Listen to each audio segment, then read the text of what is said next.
हेल्थलाइन में ब्रेक के बाद आप सभी का स्वागत है। गर्भावस्था के बारे में हमारी बातचीत जारी है। आपके सवालों का जवाब देने के लिए हमारी फोन लाइंस खुली हैं। आप हमें ईमेल कर अपने सवाल भी पूछ सकते हैं। हमारा ईमेल आईडी है question@maxhealthcare.com।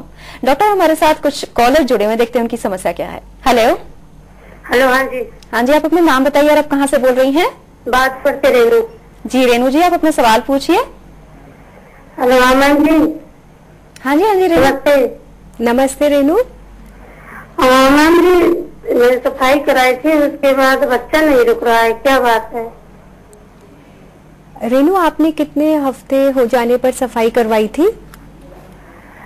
मैं करीब तीसरा महीना लगा था उसके बाद। अच्छा रेनू, अगर उसके बाद प्रेगनेंसी नहीं होनी तो उसके काफी कारण हो सकते हैं, जैसे कि ट्यूब ब्लॉक होना या इन्फेक्शन होना। तो मेरी तो हर चीज जांच करा ली, सब कुछ। ट्यूब आपकी खुली हुई है? हाँ जी। हाँ। और आपके इन्फेक्शन के लिए जांच हो चुकी है? हाँ जी। बहादुरगढ़ में दिल्ली हॉस्पिटल है, वहीं कराई। अच्छा, आपके पति की भी जांच हो चुकी है? हाँ जी। हाँ। फिर रेनू, मेरी राय तो ये होगी कि आप किसी अच्छे इनफर्टिलिटी एक्सपर्ट को संपर्क करें और फिर उनसे प्रॉपर इलाज करवाएं और आपकी प्रेगनेंसी जरूर होनी चाहिए। हाँ जी। हाँ जी रेनू जी, आपका कॉल करने के लिए धन्यवाद। डॉक्टर, एक और कॉलर है, देखते हैं उनकी समस्या क्या है। हेलो हेलो, लगता है कॉल कट हो गया है। डॉक्टर, ब्रेक पर जाने से पहले एक अबॉर्शन वाले कॉलर थे। कोई प्रेग्नेंट महिला है, उसे पहली बार अगर प्रेगनेंसी आई है और उसने अपने बच्चे को अबॉर्ट करा दिया है, तो क्या दोबारा फिर से वो उन्हें मां बनने में प्रॉब्लम आ सकती है? अमृता, नॉर्मली अगर उन्होंने सही तरीके से और सही डॉक्टर से संपर्क करके प्रॉपर तरीके से इलाज करा के एमटीपी करवाया है तो फिर उनको आगे प्रॉब्लम यूजुअली नहीं आनी चाहिए। नॉर्मली उन लोगों को प्रॉब्लम्स आती हैं जो ऐसे ही केमिस्ट से दवाइयां लेके खा लेते हैं या फिर प्रॉपर गायनेकोलॉजिस्ट को दिखाए बिना कुछ इंसर्ट करवा लेते हैं, तो फिर इन्फेक्शन होके आगे प्रेगनेंसी होने में मुश्किल हो सकती है। और तो फिर उनका ट्रीटमेंट कैसे करती होंगी आप? जैसे उनका ट्रीटमेंट अमृता ये है कि हमें पहले देखना पड़ता है कि कॉज क्या है। प्रेगनेंसी नहीं होने के बहुत सारे कॉजेज हैं और उनको अगर हम सिस्टमैटिकली इवैल्यूएट करें तो ज्यादातर लोग कंसीव कर जाते हैं। ऐसे पेशेंट्स को एक अच्छे इनफर्टिलिटी एक्सपर्ट से मिलना चाहिए और अपना कायदे से इलाज करवाना चाहिए। जी, ये तो हम गर्भ धारण करने वाली महिलाओं की बात कर रहे हैं, पर एक महिलाओं में ज्यादातर ब्लीडिंग की भी समस्या बहुत आती है जो गर्भ धारण नहीं करती हैं। उनमें आमतौर पर उनका यूट्रस निकलवाने की बात आती है कि यूट्रस निकलवा देते हैं, तो ये कितना सही है? ये बहुत अच्छा प्रश्न है अमृता। हम लोग रूटीन प्रैक्टिस में देखते हैं कि फाइब्रॉइड यूट्रस यानी कि बच्चेदानी के अंदर रसौली, इसके लिए बहुत सारी औरतों के ऑपरेशन कर दिए जाते हैं, पर ये जान के ज्यादातर दर्शकों को हैरानी होगी कि 5 में से 1 औरत के फाइब्रॉइड यूट्रस होता है। ये रसौली होती है जो कि यूट्रस के अंदर बन जाती है और इसके लिए आमतौर पे कोई इलाज नहीं करना होता है और इसमें कैंसर वगैरह नहीं बनता है। बहुत रेयर सिचुएशंस है, लाखों में से किसी एक में बहुत बड़ी रसौली है तो उसमें कैंसर बने, पर ज्यादातर इनमें कैंसर नहीं बनता। फाइब्रॉइड यूट्रस के लिए यूट्रस निकलवाना डिपेंड करता है कि कारण क्या है। अगर तो उनको ब्लीडिंग बहुत ज्यादा हो रही है और वो ब्लीडिंग हार्मोनल इम्बैलेंस की वजह से नहीं है, तब हम सोच सकते हैं कि फाइब्रॉइड की वजह से हो, पर नॉर्मली फाइब्रॉइड की वजह से इतनी एक्सेसिव ब्लीडिंग नहीं होती है। दूसरा, फाइब्रॉइड यूट्रस जो है, एक हम लोग मानते हैं कि फाइब्रॉइड यूट्रस, काफी पेशेंट्स आते हैं बोलते हैं रसौली है और हमें बच्चा नहीं ठहर रहा। ये भी एक तरह का मिथ है। नॉर्मली फाइब्रॉइड की वजह से प्रेगनेंसी होने में कोई प्रॉब्लम नहीं होती और 4 से 5 सेंटीमीटर तक के अगर फाइब्रॉइड है तो फिर प्रेगनेंसी में भी यूजुअली कोई कॉम्प्लिकेशन नहीं आता है। तो मेरी सबसे यही गुजारिश होगी कि अगर आपके फाइब्रॉइड यूट्रस हैं तो आप उसको लेके चिंतित ना हो और आप सीधे जाके अपना यूट्रस ना निकलवाएं।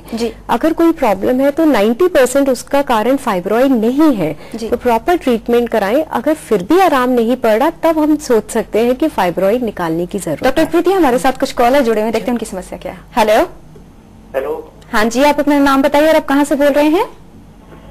महाराज डिस्ट्रिक्ट से, उत्तर प्रदेश से। जी जी जी, आप अपना सवाल पूछे डॉक्टर प्रीति से। यही पूछिए। हेलो। जो इसकी मान लीजिए जो गर्भधारण में महिला है, जो 3 बच्चे सही सलामत हुए हैं और दूसरी बच्चे की कई में नुकसान के टाइप में हो जाते हैं, तो क्या माँ को किस तरह पोषाहार, जैसे क्या खाना क्या पीना, जी पूछना। जी जी जी मुझे बहुत अच्छे से आपका सवाल नहीं समझ में आया। आप ये कहना चाह रहे हैं कि प्रेगनेंसी में क्या खाने के लिए देना है कि प्रेगनेंसी होने से पहले क्या खाने के लिए देना है?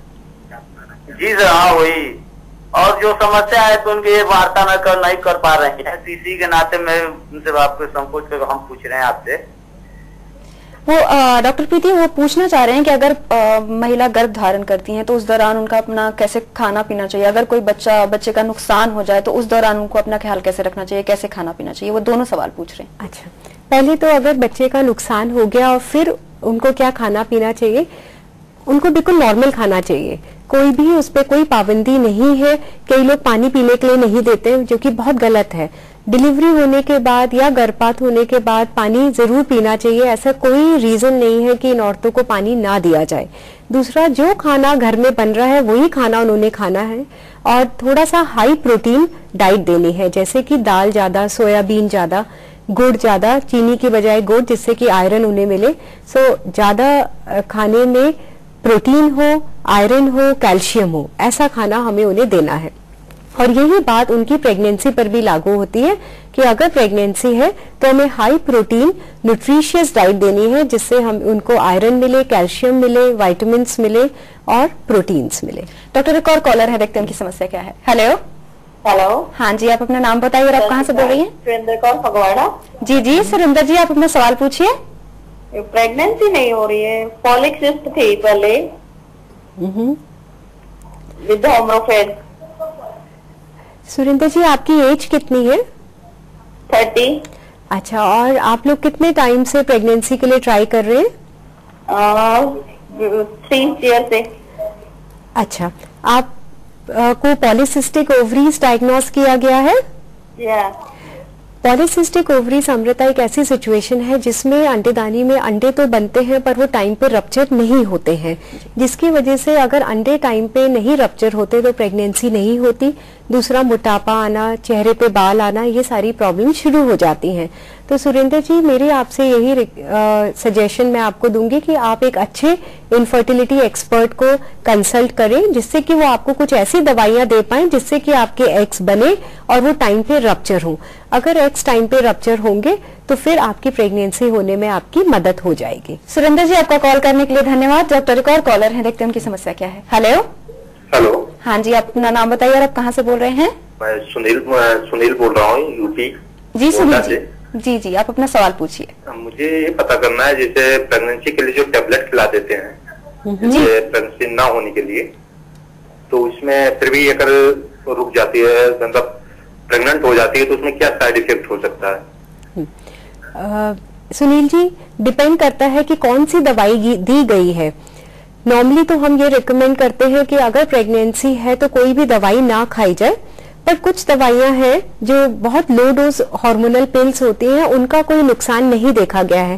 पर दूसरी जगह पे कई ऐसी दवाइयां हैं जो कि प्रेगनेंसी में नहीं दी जाती हैं, और ये टोटली डिपेंड करेगा कि कौन सी दवाई खिलाई गई है। और अगर कुछ ऐसी दवाई खिलाई गई है तो फिर डॉक्टर को तुरंत संपर्क करें, ये पता करने के लिए कि बच्चे पे कोई असर होगा कि नहीं होगा। जी सुनील जी, आपका कॉल करने के लिए धन्यवाद। डॉक्टर, एक और कॉलर हैं। Hello hello. हाँ जी, आप अपना नाम बोलिए और आप कहाँ से बोल रही हैं? कमलजीत कौर लुधियाना जी। जी कमलजीत जी, आप अपना सवाल पूछिए डॉक्टर प्रीति से। सत श्री अकाल मैडम जी। नमस्ते मैडम जी, मैं पूछना चाहती थी, ਜਿਹੜਾ ਮੇਰਾ ਪਹਿਲਾ ਬੱਚਾ ਹੋਇਆ ਸੀ ਉਹ ਬਰੀਜ ਕੇ ਸੀ, ਹੁਣ ਜਦੋਂ ਮੈਂ ਦੁਬਾਰਾ ਇਹ ਬੱਚਾ ਠਹਿਰਾਉਣਾ ਵੀ ਉਹ ਦੁਬਾਰੇ ਜ਼ਰੂਰੀ ਤਾਂ ਨਹੀਂ ਵੀ ਬਰੀਜ ਕੇ ਸੀ ਹੋਊਗਾ? सुनीता, बिल्कुल भी जरूरी नहीं है कि वो ब्रीच हो, पर डिपेंड करता है कि पहला बच्चा ब्रीच क्यों हुआ। ब्रीच का मतलब होता है कि अगर बच्चे का सिर ऊपर हो, पैर नीचे हो। कई बार बच्चेदानी में विकृतियां होती हैं, जैसे कि बच्चेदानी के बीच में पर्दा होना, उसकी कैविटी जो है, जो जहाँ पे बच्चा ग्रो करता है, वो अगर आधा बना हुआ हो तो फिर बच्चे को जगह कम होती है और वो ब्रीच होता है। पर ये आमतौर पे देखा गया है कि अगर पहला बच्चा ब्रीच है तो सेकंड बच्चा नॉर्मल होता है, प्रोवाइडेड कि आपके बच्चेदानी में कोई दूसरी तरह की विकृति ना हो।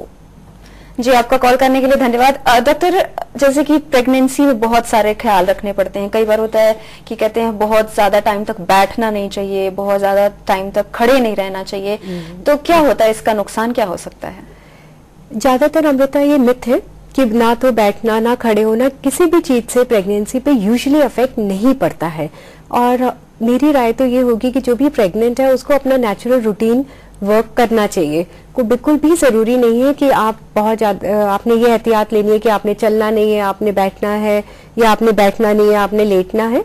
अनटिल अनलेस की कोई कॉम्प्लिकेशन है, जैसे कि ब्लड प्रेशर बढ़ रहा है या प्लेसेंटा प्रीविया है या आपको ब्लीडिंग हो रही है, आजकल हम यूजुअली बेड रेस्ट नहीं एडवाइस करते जी, बल्कि बेड रेस्ट करना एक तरह से हानिकारक होता है। उसमें खून की जो नसें हैं उसमें ब्लड इकट्ठा होना, क्लॉट हो जाने का डर होता है जी। तो अगर आपके कोई कॉम्प्लिकेशंस नहीं है तो मेरी एडवाइस यही रहेगी कि आप लोग नॉर्मल रूटीन लाइफ रहे, रूटीन एक्सरसाइज, रूटीन लाइफ को ही फॉलो करें। शराब, कई महिलाओं में आदत होती है शराब पीने की। अगर वो प्रेग्नेंट हैं तो क्या उनको शराब पीना चाहिए? क्या बच्चे पे इसका काफी सुनने में आया है कि अगर शराब पिए तो बच्चे पे काफी असर पड़ता है, उसका आईक्यू, उसके आईक्यू पे असर पड़ सकता है, उसके बोलने में प्रॉब्लम हो सकती है, बहुत सारी ऐसी समस्याएं हो सकती है, तो वो क्या है और उन्हें क्या करना चाहिए? अमृता, ये बड़ा पेचीदा सवाल है। मैं ये तो नहीं कह सकती कि शराब पीनी चाहिए प्रेगनेंसी में। ये हम सबको पता ही है कि हमने शराब प्रेगनेंसी में भी क्या, हमने वैसे भी नहीं पीनी चाहिए। We should avoid alcohol, it's injurious to health. पर अगर कुछ लोगों को आदत है और वो बिना शराब पिए नहीं रह सकते तो प्रिस्क्राइब्ड मात्रा होती है हर टाइप ऑफ अल्कोहल की, जो वो अपने गायनेकोलॉजिस्ट से पूछ सकते हैं, और अगर बहुत जरूरी है तो वो उतनी मात्रा में ही पिए। पर बेटर यही होगा कि शराब जितना हो सके प्रेगनेंसी में और बिना प्रेगनेंसी के भी अवॉइड करनी चाहिए। डॉक्टर प्रीति, आप हमारे स्टूडियो में आए, गर्भावस्था के बारे में बातचीत की, आपका बहुत बहुत धन्यवाद। Thank you Amrita, thank you very much. जाते जाते हम आपको अपना ईमेल आईडी एक बार फिर से बता दें, question@maxhealthcare.com। इस पर आप अपने सवाल लिखकर पूछ सकते हैं। डॉक्टर्स खुद आपको मेल के जरिए आपके सवालों के जवाब देंगे। हाँ, अगर आप हमारे प्रोग्राम के बारे में कोई सुझाव देना चाहते हैं तो हमें मेल करें healthline@nightnews.com पर। फिलहाल के लिए हेल्थलाइन में बस इतना ही। तब तक के लिए नमस्कार।